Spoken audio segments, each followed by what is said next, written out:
I slammed the front door so hard the frame rattled, drove around the block, and slipped back into my own house through the garage.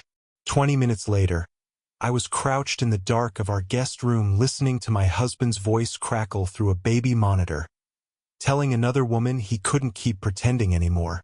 Let me take you back to where this started. My name is Kirsten Halvorsen. I'm 42, a substitute teacher, married 18 years, living on the north shore of Lake Superior in Duluth, Minnesota. If you've ever felt invisible in your own home and told yourself you were imagining it, stay with me, hit subscribe, because the story turns on a single overheard phone call. That afternoon started like so many others in our quiet life above the lake. The October light came in flat and silver off the water, catching dust in the air as I flipped lefts on the griddle. The house smelled like coffee and brown butter, the kind of domestic scent that used to make me feel anchored. At 42, I still measured my worth by these small rituals. Packing Freya's lunch, keeping the pantry stocked, laying out Eric's shirts for the week. Lately the rituals felt less like care and more like chains. Eric sat at the island in his weekend flannel, scrolling his phone with a distant frown he wore more often these days. Smells great, he murmured without looking up, the same absent compliment he'd offered for years. Freya, 16 and armored in oversized headphones, shuffled in, grabbed an apple instead of sitting, mumbled something about hockey practice, and vanished back upstairs. The silence that followed pressed against my chest. We should talk about the reunion next weekend, I said. Might be good for us to get away. He nodded, chewing mechanically. Sure. Ingrid texted the other day. She's on the planning committee. Should be fun catching up with everyone. The name landed like a stone dropped in still water. Ingrid Voss, his college girlfriend. The one who came before me. That's nice, I said, slicing lingonberries with steady hands. She's doing well, then? Marketing consultant now. Rough divorce, but she's bouncing back. He shrugged, eyes already back on his screen. The ease in his voice unsettled me more than any lie could have. Later, after Freya retreated upstairs with her laptop, Eric and I settled on the couch, some forgettable drama flickering blue light across his face. His arm rested around my shoulders, warm but automatic, like muscle memory instead of choice. Are we okay? I asked. Really okay. It feels like we're just going through the motions. We're fine, Kirsten. Life's busy. The reunion will shake things up. Remember how we met at that mixer at UT? Good times. I wanted to believe him.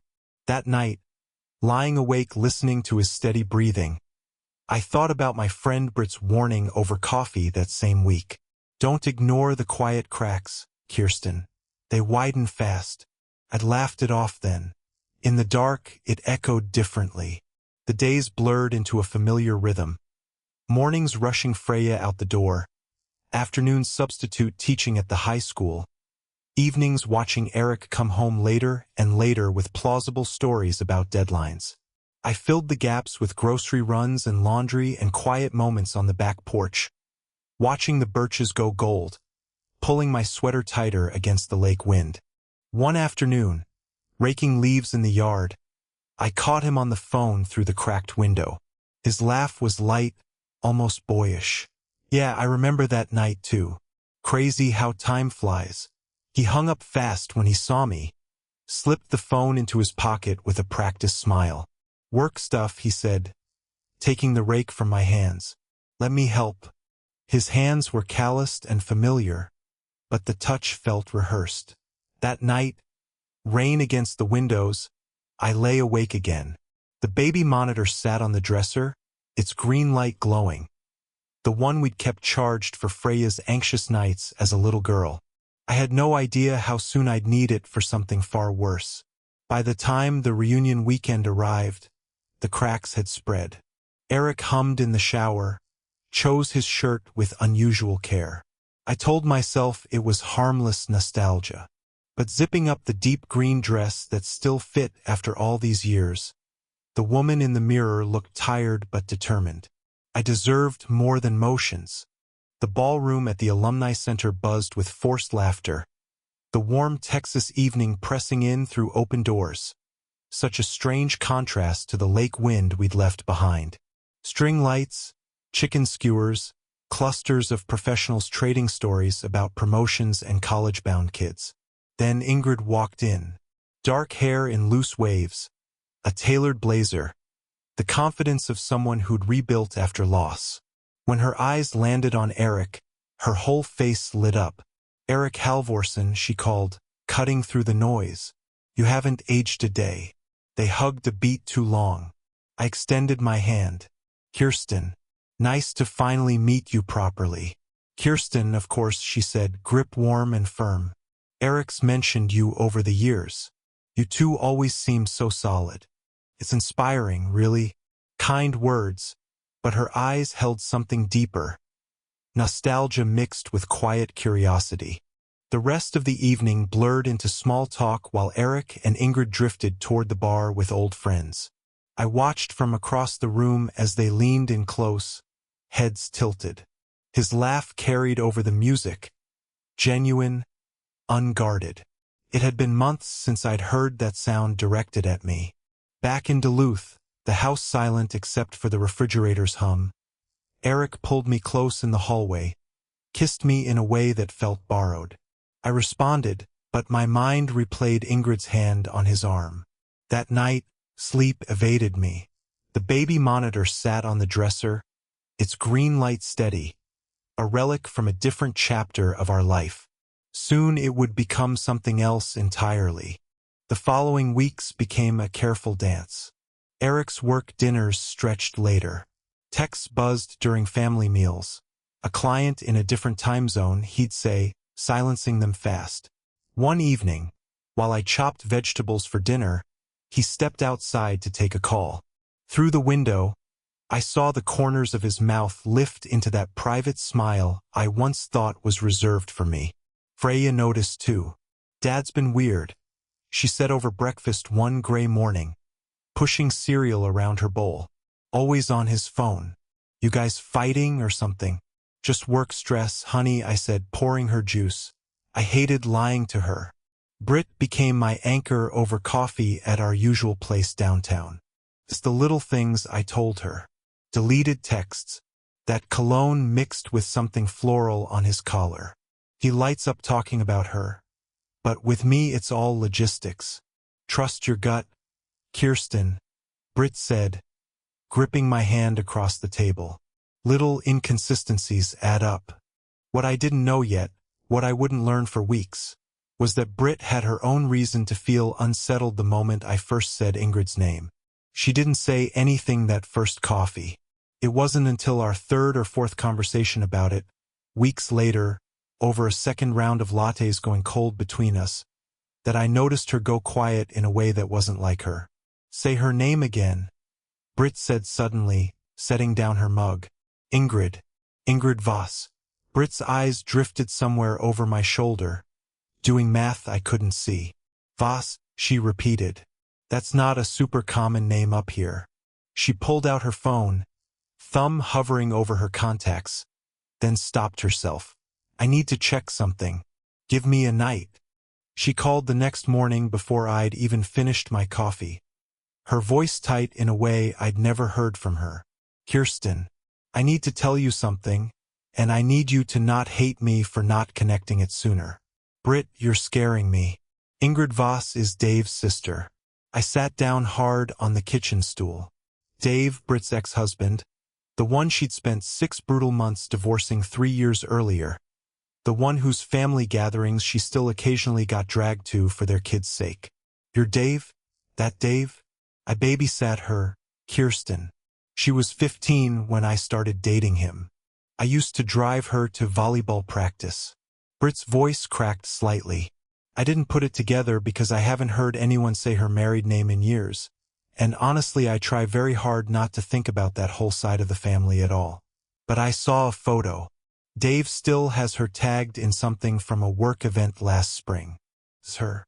It's the same woman. Neither of us said anything for a moment. Then Britt said the thing that made it worse. I actually really liked her back then. She used to slip me the good gossip about Dave's mom before family dinners so I wouldn't walk in blind. A short, humorless laugh. She was sweet to me. She's sleeping with my husband, Britt. I know that now. A pause. I need you to know I'm still your person in this. Whatever weird thread connects us all, that doesn't change anything about where I stand. But I wanted you to hear it from me before it came from somewhere messier. It did feel messier. Somehow, knowing the woman unraveling my marriage had once ridden in Britt's passenger seat, singing along to the radio. For a few days I found myself almost as unsettled by the coincidence as by the affair itself. Like even the shape of the betrayal had been assembled out of pieces already sitting in my own life, waiting for someone to notice. One afternoon while Eric showered upstairs, his phone buzzed on the counter. A preview flashed before I could stop myself. Can't stop thinking about our talk last night. When can I see you again? No name. I didn't need one. That evening I made his favorite pot roast, the smell filling the house like a promise. We ate with Freya, conversation flowing around school and weekend plans. Eric reached across the table to squeeze my hand. For a moment the suspicion receded. Later, alone in the guest room folding laundry, a faint floral scent on one of his shirts confirmed what my heart already suspected. It was Britt, oddly enough, who found the next piece, and it happened almost by accident. She'd gone to pick up her kids from Dave's place the following weekend, and while they were loading backpacks into the car, Dave, never one to read a room, brought up Ingrid completely unprompted. "Crazy, right?" he said, leaning against his truck. "Ingrid and some guy from Duluth. I always figured that would go somewhere eventually." Britt went very still. "What do you mean, eventually?" Dave shrugged like it was nothing. "She's been talking about him on and off since forever. I remember at Mom's one Christmas. God, this had to be 8-9 years ago. She got a little tipsy and started going on about her college boyfriend up in Minnesota, how they still emailed sometimes, how he was the one who really got her. I told her that's a bad idea to keep doing once a guy's married, and she got all cagey and changed the subject." He laughed. "Guess it went somewhere after all." Britt called me from her car before she'd even pulled out of his driveway, still shaking a little. "Kirsten, I need you to sit down. This didn't start at the reunion." I didn't sit down. I stood in my kitchen gripping the edge of the counter while she repeated everything Dave had said, word for word, twice, so I wouldn't miss anything. That night, once Freya was asleep, I did something I hadn't let myself do yet. I logged into the shared family cloud backup we'd set up years earlier for photos, back when Eric and I still did things like that together. Buried in an old folder of forwarded emails from a defunct address he hadn't used since our first house, I found exactly 3 messages, spaced roughly 2 years apart, subject lines innocuous, "Ha, found this and you'll appreciate this," each one a forwarded article or a meme, each one ending with a line that had nothing to do with the article at all. "Miss talking to you. Hope Texas is treating you right." Nothing damning on its own. Everything damning together. I sat with that a long time. The reunion hadn't lit a spark. It had given air to an ember Eric had been quietly keeping alive for the better part of 20 years. One careful, deniable email at a time. Long before I'd ever heard her name over pancakes on a Saturday morning. I almost didn't chase this one down at all. It seemed like such a small detail next to everything else. But something about it kept nagging at me, the way a splinter does even after the wound around it has healed. Eric had said that first morning over pancakes that Ingrid was helping organize the reunion, that she was on the committee. 2 weeks after the reunion, needing to sort out a mix-up with our hotel reimbursement, I called the alumni office listed on the reunion website and asked to speak with whoever had coordinated the event. A woman named Pam picked up, cheerful and efficient, and pulled up the planning roster while we talked. "I'm just double-checking a name," I said, trying to sound casual. "Ingrid Voss, was she on the committee this year?" There was a pause, papers shuffling. "Doesn't ring a bell, and I helped build this list myself. Let me check the RSVP file instead." Another pause. Here she is, just a regular guest RSVP, actually. Same as you and your husband. No committee flag on her at all. I thanked her and hung up, and sat with the phone in my lap for a long time. It was such a small lie compared to everything that came after it. But it was the first one, the one he'd told before he even needed to, the one that gave him an excuse to say her name out loud at his own kitchen island on an ordinary Saturday morning, months before anything had technically happened. He hadn't been telling me a fact about the reunion. He'd been testing how her name sounded in our house. One crisp Saturday, back home while Freya showered upstairs, I confronted Eric in the kitchen. You've been distant, Eric. Not just busy. Somewhere else. Talk to me. He set his water glass down, ice clinking. It's work, Kirsten. Pressure's high. I'm handling it. His eyes avoided mine, drifting instead to the fridge magnets from a decade of family trips. I didn't push harder that night. I retreated to the guest room instead. I needed proof, not accusations that could shatter what remained. What I didn't know, what wouldn't come out until much later, was that Freya already had her own piece of this, and had been carrying it completely alone for almost a month by the time the baby monitor caught anything. It happened on an ordinary Tuesday 3 weeks before the reunion. Her school laptop was being weird about a shared drive, so Eric had let her borrow his for a history project. She was innocently searching for a document when a notification banner slid down from the top corner of the screen. A name preview, a few words, gone again in 3 seconds. Ingrid, thinking about you today, hope Duluth isn't too cold yet. Freya told me later that she'd sat frozen for a full minute, not sure what she'd actually seen, half convinced she'd misread it. She hadn't gone looking for anything else. She'd closed the laptop, finished her project on her own phone instead, and said nothing. For the next several weeks, she carried it around like a stone in her backpack. She told me, once it finally came out, that she'd rehearsed telling me at least a dozen different ways.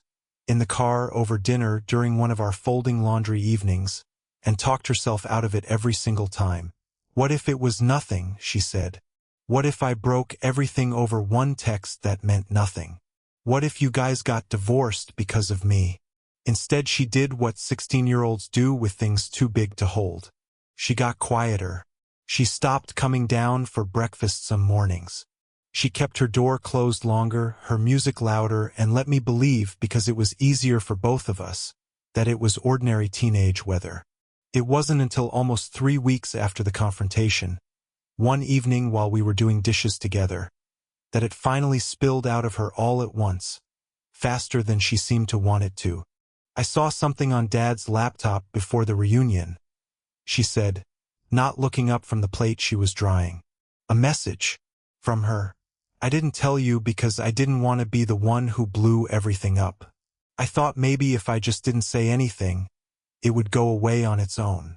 I set down the dish towel and pulled her into a hug right there at the sink, her hands still damp. That was never yours to carry, sweetheart. Not for one single day.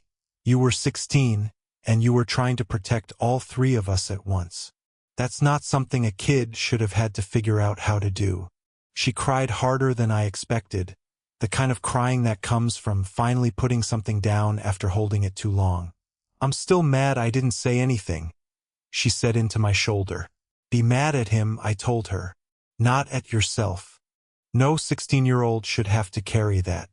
I think about it still, how long she sat with it, how much of her withdrawal those weeks I chalked up to hockey season and hormones was actually her quietly bracing for the exact thing that eventually happened anyway. One evening, rain lashing the windows, Eric announced another late work commitment. Big presentation tomorrow. Don't wait up. He kissed my forehead, lips brushing skin that suddenly felt foreign. The door clicked shut behind him.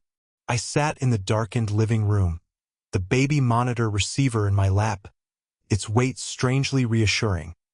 A tool in my unraveling reality. Whatever came next, I would face it as someone ready to see the truth, however painful. Friday evening, the air fresh after days of storms. Freya was safely at a sleepover.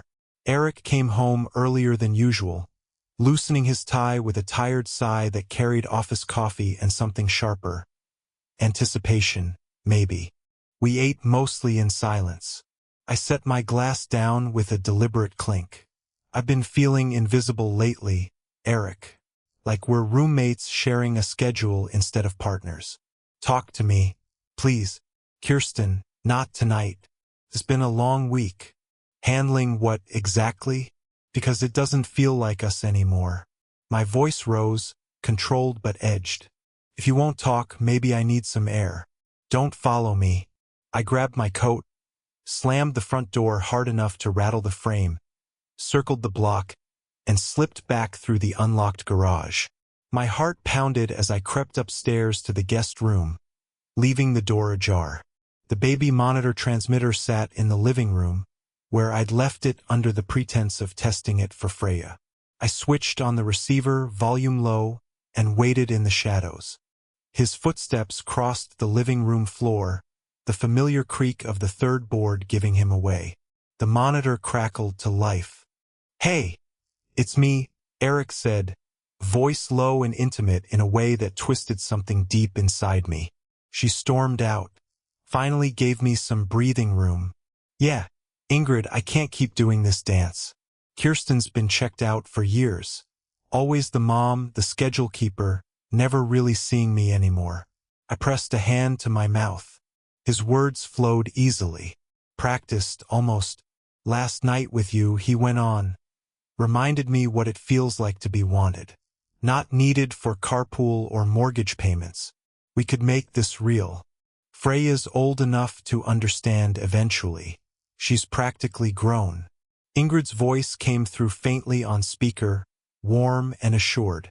"I've waited for this, Eric. You make me feel alive again too. No more hiding." The call ended with soft goodbyes and a promise to meet soon. I sat frozen on the edge of the guest bed, tears tracing hot paths down my cheeks. The man who'd once stayed up all night when Freya had croup, who'd held me through my mother's funeral, was casually dismantling our life with someone from 20 years ago. I sat on the edge of the guest bed for a long time after the call ended, the monitor still warm in my hands, before I made myself move. Eric's laptop was still open on the kitchen desk, exactly where he'd left it before he went to make his call. The screen dimmed but not asleep. I told myself I was just going to close it. I didn't close it. A browser tab, still loaded from earlier that day. A confirmation email from a family law office downtown. Subject line: "Your consultation with Attorney Renner. Confirmed." Dated 6 weeks earlier. 6 weeks, 3 weeks before the reunion even happened. I clicked into it before I could stop myself. A generic confirmation, nothing incriminating in the body of it, just a date, a time, an address I didn't recognize on London Road. Beneath that tab, a second one, his banking app still logged in. A new account I'd never seen before, opened the same week as that consultation. Funds transferred in from our joint savings in 3 separate withdrawals small enough, I realized with a sick jolt, to stay under the amount that would have triggered an alert on my phone. $11,000, sitting quietly in an account with only his name on it. I didn't sleep that night. In the morning, before he was even awake at the hotel, I called the number on that confirmation email myself, heart hammering, and told the receptionist I was following up on my husband's appointment from 6 weeks earlier, hoping she'd correct me if I had the wrong impression.